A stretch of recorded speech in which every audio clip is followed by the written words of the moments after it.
Hello dear listener, TW here. Join me as I traverse 100 years of horror cinema, one flick at a time. Much like The Bride of Frankenstein, Dracula's Daughter was a much anticipated sequel. Dracula 1931 was a big hit for Universal, so why did it take so long and why is Bela Lugosi not in this? Yes, Dracula died in the first film, but bringing back the undead for a sequel was hardly unprecedented. Essentially, Daughter went through several iterations and there was a plan for Lugosi to appear in the film. The outcome was his getting bumped from the picture, and he would not return to the role again until next decade with Abbott and Costello.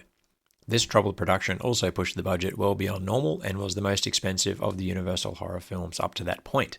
But is it any good?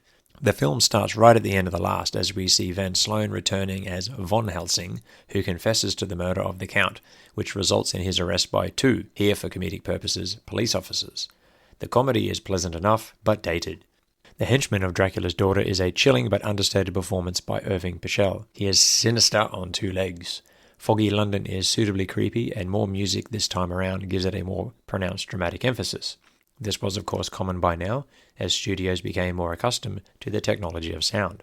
The titular daughter is perfectly cast as tall, dark, mysterious, and brooding Gloria Holden.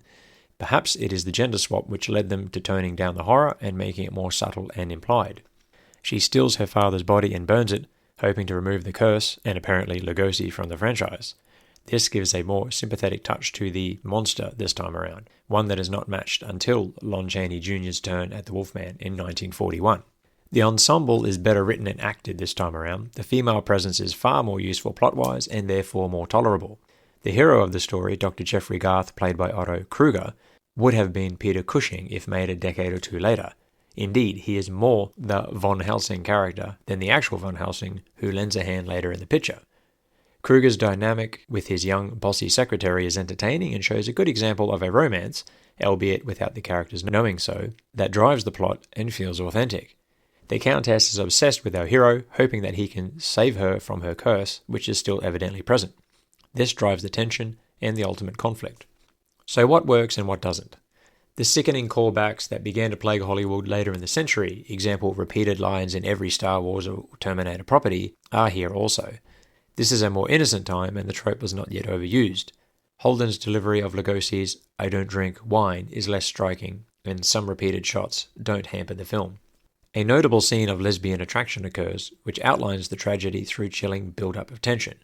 The Countess is tempted by her prey, the young woman is fearful.